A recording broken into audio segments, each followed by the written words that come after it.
This talk summarizes a longer paper on a case study among women of the Antwerp Orthodox Jewish community. Through the life story method, I aim to uncover the strategies and experiences for women who have implicitly or explicitly challenged and negotiated community gender norms founded and legitimated in traditional Judaism by their participation in activities such as education and work in the surrounding secular society. For example, questions I ask: how do religious women combine and negotiate gender role expectations such as marriage and motherhood with personal ambition and public or professional activities? Or conversely, are certain religious gender norms capitalized on that can enhance female agency and identity? In general, can belonging to a religious traditionalist ethnic community coexist with modernist forms of female agency and autonomy? Do the narratives in any way potentially destabilize or deconstruct dichotomies such as those between the private and the public, the self and other, and religious traditionalism versus secular modernity? So on the one hand, this study can generally be situated within a growing pool of research that explores the possibility of women's agency within religious traditionalist settings, and hence subscribes to some of the recent feminist theoretical challenges to secularism. However, by placing it firmly in its context, so the specifics of the Jewish community in the city of Antwerp and within the broader multicultural liberal nation state of Belgium, I will end with a more critical note, particularly concerning the future and the younger generation. Contemporary Orthodox Jewish communities follow a rabbinical tradition which is very much practice and ritual oriented. Submission to God is expressed through an elaborate system of life-guiding laws, the halakha. I'm sure you must, for those of you that were here at the previous seminar, you might, perhaps, I'm not sure, but heard a little bit about that in the talk by Professor Rappaport. So I won't go into detail here. But anyhow, according to halakha, as opposed to the modern ideal of individual autonomy, a woman's role is defined in terms of her relational capacities and reproductive value vis-à-vis a husband, children, family, and the wider community.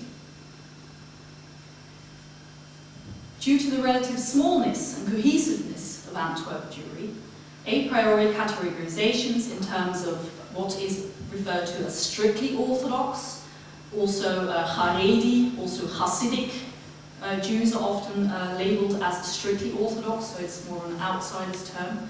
Ultra is sometimes used, but is slightly more pejorative, so strictly has been generally accepted within the literature.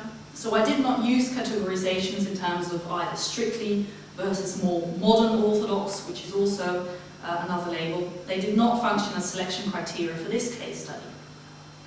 Although the lifestyle and general expectations and restrictions of the women I interviewed, the restrictions of their circles varied, I sought halachic observant, so Orthodox, general Orthodox adult women of different ages and backgrounds were sought after who have transgressed the normative in their community, and that they follow or have followed higher secular education or are active in professions within and beyond the boundaries of their own community. It was soon understood that compared to developments within other communities, Orthodox Jewish communities, in Israel, North America and the UK, for example, Orthodox women studying or working in secular society in Antwerp are relatively rare. Hence, the broad group I talked to, the very different women, Orthodox women I talked to. A number of my Orthodox interviewees claimed that they had enjoyed a somewhat unusual upbringing and that they had been brought up according to a more open-minded philosophy that emphasized the necessity to achieve at least some form of higher secular education, degree, or skill. Thus, 50-year-old Chaya, the director of a Jewish community institution for disabled children, explained that her father wanted his daughters to have at least something in their hands before marriage. Like the majority of my interviewees, Chaya attended the local Orthodox Bais Yaakov secondary school for girls, and as the only girl in her class who went on to pursue a degree in orthopedics at a regular college, was the last to marry at the age of 21, just after graduation. My interviewees of different ages and generations all claimed that the norm was for Orthodox women to marry between the ages of 18 and 21, and that this was precisely the reason for questioning higher education and a career. The vast majority who had attended college, university or adult education had combined this with marriage and motherhood. Others did not come from backgrounds or communities in which secular education was tolerated, so there's quite a variety here, yet they had rebelled significantly without completely leaving the fold. Whether permitted or discouraged, for most of my interviewees, the choice for secular higher education in order to pursue some kind of career was motivated primarily out of personal interest, ambition and desire, rather than pure financial necessity. So class is also an issue here, which I will come back to later. Although many Orthodox Jewish girls will finish their education with time spent studying at a religious seminary abroad, or at most gain a degree from the teachers' training programs in the community schools, the women I interviewed felt the personal need to further their education in other directions.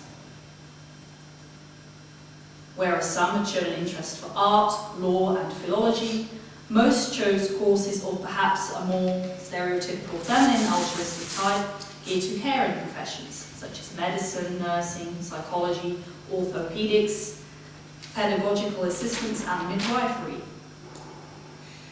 Furthermore, the majority of the latter group decide to work within their own community services rather than in a secular environment, for which, in the end, ultimately, they were often highly appreciated.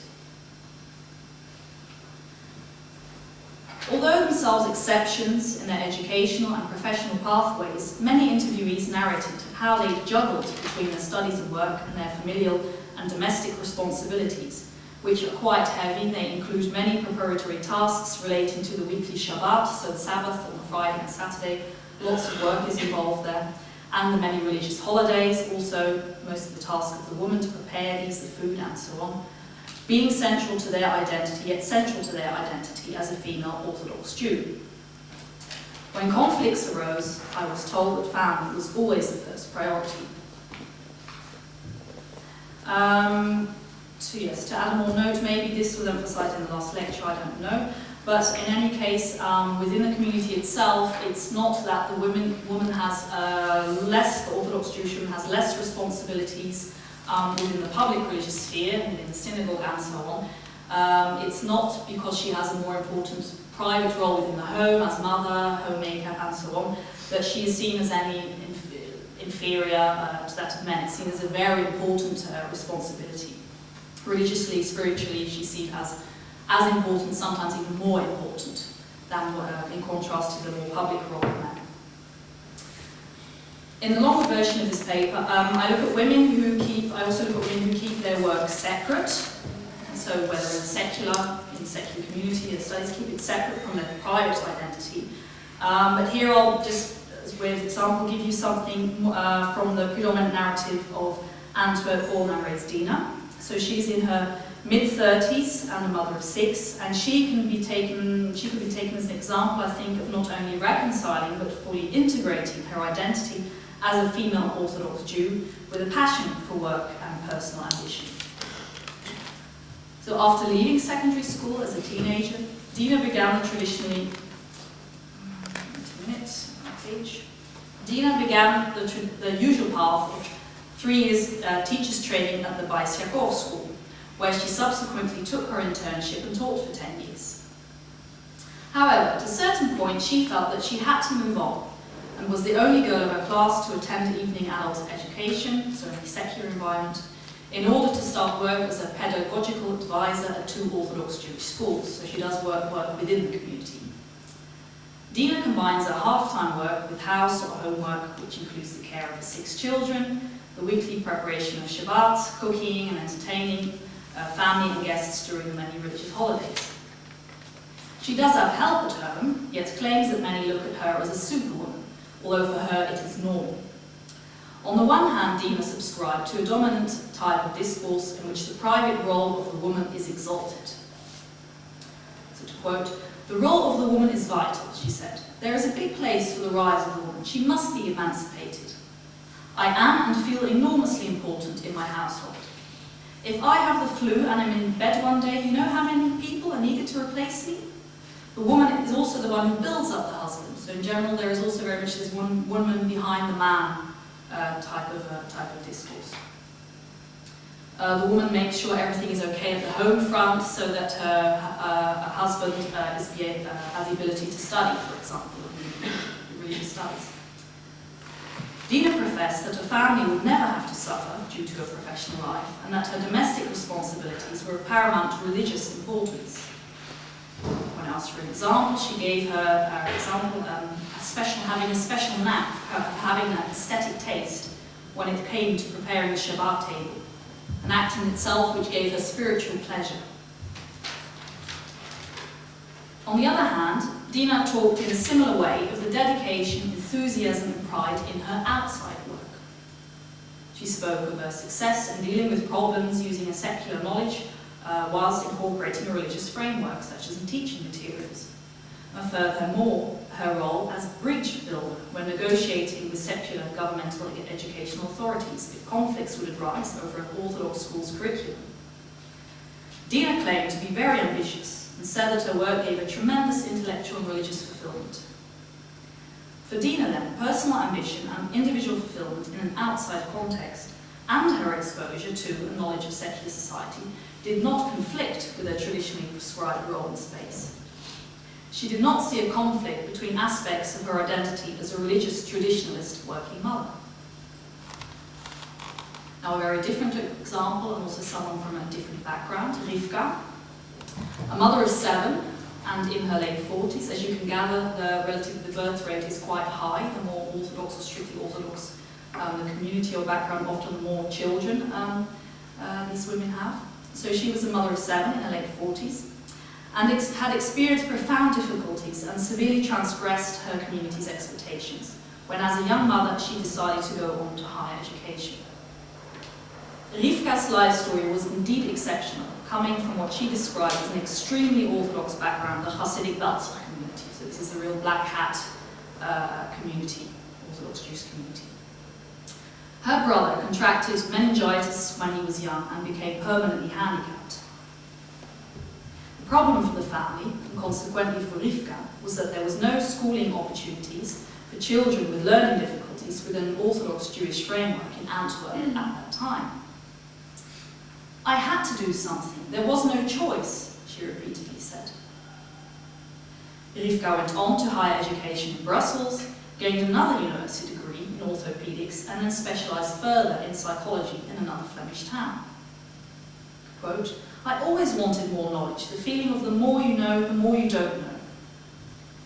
Over a period of 20 years, she's managed to build up and run a school for Jewish children with learning difficulties, which after a bureaucratic fight of 7 years, has only just received state funding. Rivka started her higher education after marrying and having her first 2 children. Everyone was against it. I got no support, not even from my husband, but I had to do it.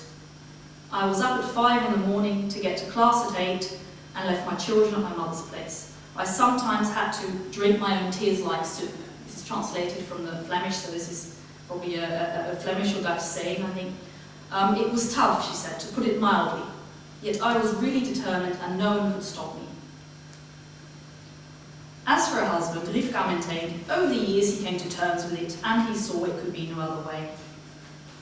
So, although Rivka autonomously and ferociously went against every gender norm in her community, including the wish of her own husband, she never considered quitting her studies, nor leaving all the family behind or its obligations. But she embarked on a very unusual mission that would nevertheless ultimately benefit both the family and the wider community.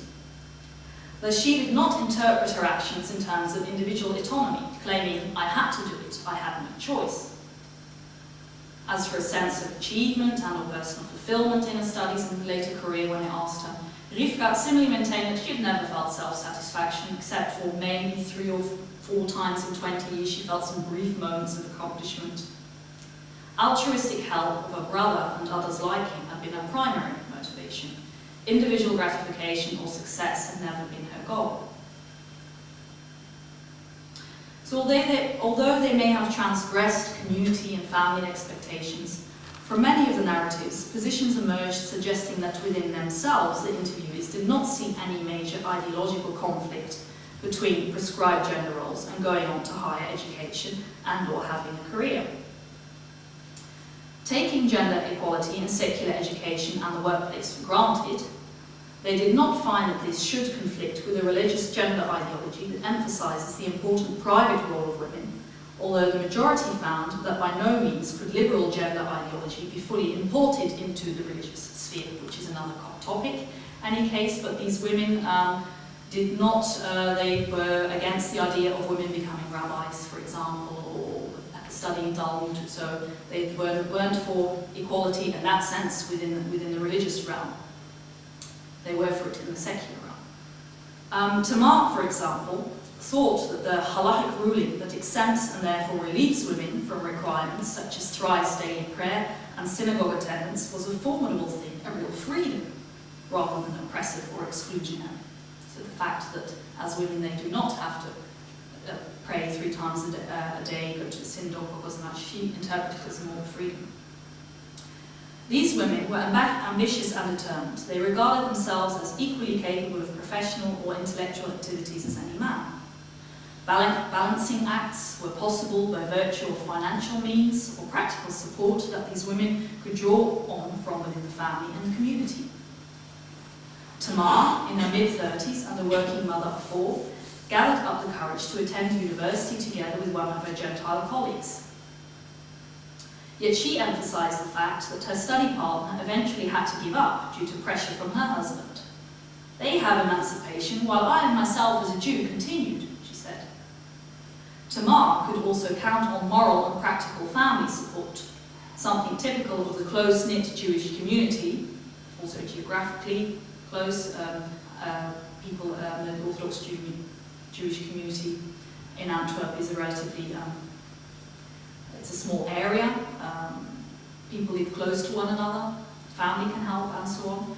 And she suggested many contemporary Gentile or secular women might be lacking this kind of support. Regardless of their personal trajectories and principal support of higher education and careers for Orthodox women, somewhat paradoxically, many of the mothers interviewed tended to revert to a more conservative position when it came to discussing their daughters' futures. Whether at school or in the workplace, my interviewees had encountered very mixed experiences pertaining to conflicting religious and cultural norms.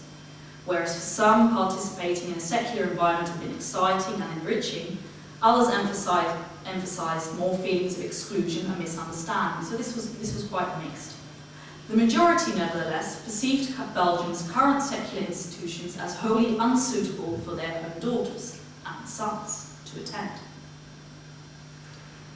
Josephine, for example, who in the 60s gained a psychology degree, was very cautious to allow one of her daughters to go to Antwerp University to study law, for she found the situation at universities had changed dramatically since she attended, the 2 main reasons, according to her, being AIDS and drugs. It's not that we didn't trust her, quote, we trusted her 100% that she would not hang around with people that are not her cup of tea, but it was a big responsibility to take, and she couldn't find a girl or a class to attend the courses with her. So this is because the community is so small, there are relatively few children, youngsters, young adults that will go on to higher education, and this is often a worry, sending them on their own. They won't be able to cope with it. Maybe if there were some other students from their class, they could go together, it wouldn't be so difficult, so threatening. Dina did not see much future in Antwerp at all for her daughters, and hoped they would be able to study in Israel, where there are more options and a framework that is respectful of and not threatening to the Orthodox Jewish way of life. Examples I will give you later. As a pedagogical advisor at Orthodox Jewish schools, Dina had to deal with government officials who, according to her, were increasing the pressure and making the schools adapt their curriculum. The primary concerns during these recent raids, as she called them, were issues of co-education and sexuality. I quote Dina, "Obsessively, all the books were opened and the inspectors asked, or men, she emphasised, asked if children in kindergarten are told about procreation and sexuality in kindergarten. I explained that for us sexuality is something elevated, concerning the beautiful relationship between women and men, and our children who do not have TV, internet or magazines are so far removed from that it would do them more harm than good, but they just do not listen. Dina, who regarded herself as very orthodox yet integrated, as she used the term, and more open to outside society than most, felt it was becoming more and more difficult for her community in Antwerp, and sensed that anti-Semitism, however subtle, maybe was increasing. Like Dina, Tamar only started university once she was married and more mature. She definitely understood the general resistance within the Orthodox community against higher secular education, although she claimed that many girls would certainly be intellectually capable. On the one hand, she sees the fear of exposure to secular values as very real, given the extent to which girls and boys are brought up in a protected environment. This is especially true in the case of a small community like Antwerp, there being no one or nothing to fall back on for support and advice, she said. On the other hand, Tamar was also critical of the way the community perpetuated its distrust of the outside world, which it nevertheless perceives necessary to maintain its very existence. So all this results in a rather paradoxical situation where girls are dissuaded by the community from pursuing higher education, yet the very same community often takes pride in those who deviate, especially when they later provide much needed services for them. Besides the dearth of orthodox professionals, for a great part of the community there is very much a need for women to join the workforce due to increasing economic pressures. The necessity for a double income follows a general trend in contemporary Western society, but also concerns the specific situation in the Antwerp Jewish community, where employment prospects have become increasingly limited, especially within the diamond industry. Due to a relatively high birth rate and additional domestic responsibilities related to the religious work requirements, many working Orthodox Jewish women, especially the very strictly Orthodox among them, endure a heavy double burden. Although there is also a trend towards it becoming more acceptable for men to help at home. One of my interviewees made sure I included this in the paper, so there is also that development there. However, there are only so many employment possibilities within this community that do not require the diploma is only available at secular institutions, and only so many positions for women as teachers at the local Jewish schools, for example. It is apparent from these life stories that higher education within the secular world, and Belgian context in particular, is generally conceived of as potentially threatening to community boundaries, not only to a young woman's future role as wife and mother, but as generally incompatible with orthodox values and way of life. Given that the majority of my interviewees were mature students, they often could handle dealing with exposure to a world very different from their own. However, many did experience difficulties pertaining to the huge cultural differences and conflicts between school regulations and their own cultural practices, very practical things like courses or exams on Fridays and Saturdays, and the more subtle exclusion of not being able to participate in internships and student life, for example, and availability of kosher food. Some of these conflicts were also of a gendered nature, such as compulsory mixed physical education or non-modest clothing requirements. So the Orthodox Jewish woman is required to dress modestly, skirts, long sleeves, and so on. For example, one woman gave the example of who followed a nursing degree that she had to wear trousers as in a uniform instead of skirts. This kind of thing was a problem. Furthermore, having been brought up in a comparatively gender-segregated environment, co-education and the free intermingling of male and female students outside of class was definitely seen as dangerous to and transgressing of gender and sexual norms. What can be seen as a general tendency within the Orthodox world and many other traditionalist communities was reflected in the interviewee's discourse. In general, a perception of decline in values pertaining to gender and family relations and sexual morality in the secular world. By contrast, higher education abroad, either in religious or combined institutions that provide secular programs, which do exist in the United States and in Israel, of course, or where there is sufficient Orthodox student body to provide facilities and support, which is a bit more so in the UK sometimes. This is seen as a viable option for many young Orthodox women and men. In Antwerp, however, partly due to the modest size of the community, and there is also a large influence of the Haredi culture and community, so the very strictly Orthodox community has great influence over the rest. So the community is becoming increasingly isolationist, rather than developing more openness to the outside society. This is also due to the larger impact of a move to the right within transnational Orthodoxy. Obviously, Orthodox Jewish communities are often very, very transnational.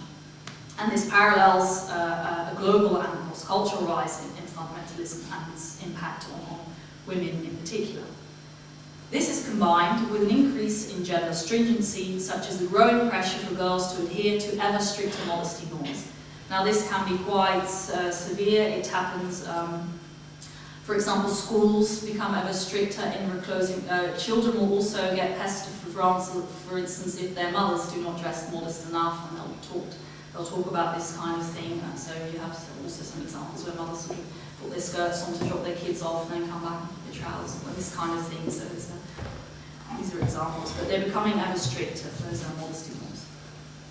At the same time, the Belgian state's so-called multicultural policies and various educational institutions that are attempting to diversify their student body have not yet been directed towards the relatively tiny and hitherto self-sufficient Orthodox Jewish community, which in the whole debate on multiculturalism, integration and so on is hardly ever mentioned or problematized or whatever.